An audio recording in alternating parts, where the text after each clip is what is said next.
Greetings, class.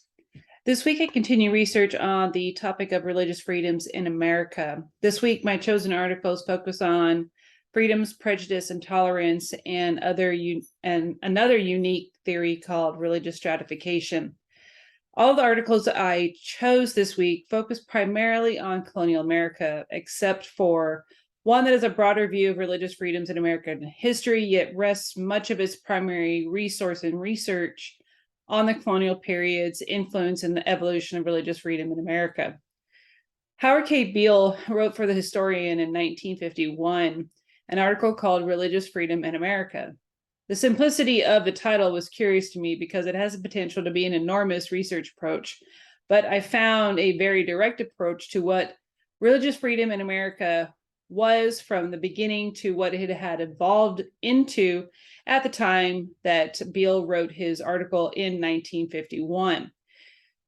Beale begins his opening saying, "Religious liberty, as Americans cherish it, has grown up on American soil out of American experience." This will be slightly contradicted in one of the other choices this week, but both present great points on who, what, why, and how colonial America established religion in its society. Beale states the most accepted belief that people fled religious persecution by leaving Europe, though just because, as he continues his opening statements, they were fleeing persecution, that did not mean they believed in religious freedom, citing the many instances that one religion or another persecuted another throughout colonial history.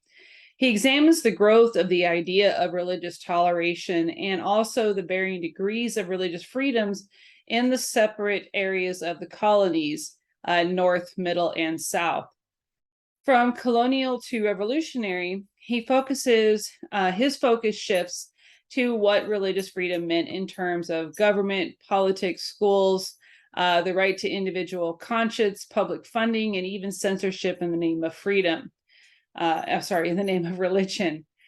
His motives tend towards a warning, though, and is woven through the article to the conclusion when he writes that our generation of Americans need to remind itself constantly in its support of the democratic welfare state that while the good of society as a whole is important, the sanctity of the individual protection of the individual and protection of the individual's freedom to follow his conscience are basic to all other democratic liberties.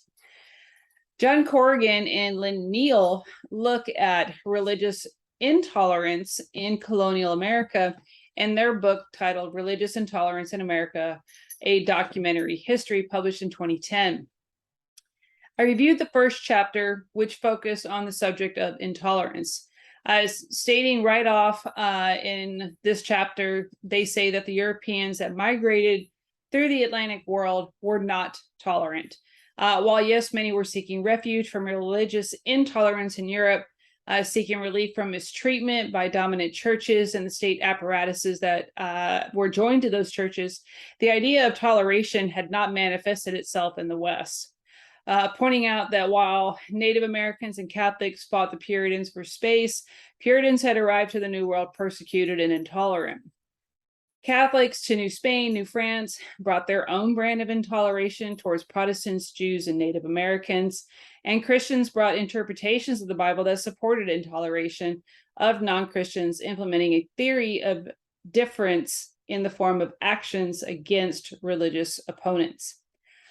Both of these references relied heavily on primary source documents from the colonial periods, such as books, pamphlets, laws, personal diaries, but additionally, they used existing historiography to outline religious conflicts from the period of colonial American history, defining the background and theory of religious intoleration in religions that were existing in colonial America. Lastly, I want to discuss briefly an article by Ralph Pyle and James Davidson titled "The Origins of Religious Stratification in Colonial America," published in 2003. I say briefly because it is a huge research project, but expertly executed. It would be better served as a topic discussion all on its own. This article looks at what occurs when religion becomes institutionalized in laws and customs and becomes a criterion, as the authors say, for the allocation of social positions and rewards, resulting in the ranking of religious groups in terms of their access to power, privilege, and prestige. The authors examine what contributed to the emergence of religious stratification in colonial America. Religious stratification results, they write, when unequal access to resources, services, and positions are granted based on permanent attributes one is born with or qualities one acquires in their lifetime, and these practices become institutionalized. Inequality becomes permanently set in a society and taken for granted in the social condition. Religious stratification is, quote, the institutionalized use of religious adherence as a criterion to social, economic, and political resources. Applying this theory to the colonial period, the authors conclude that further research is needed to understand the process by which religious stratification persists to this day, and the reason why the social standing of some religious groups has changed more than others. It's a lengthy article, and there's a lot of detailed information. They provide a lot of statistics about the religions that existed in colonial America, and it's a great resource, and I will definitely be using it in my further work on this subject. I hope everybody's having a good weekend and look forward to your feedback. Thank you.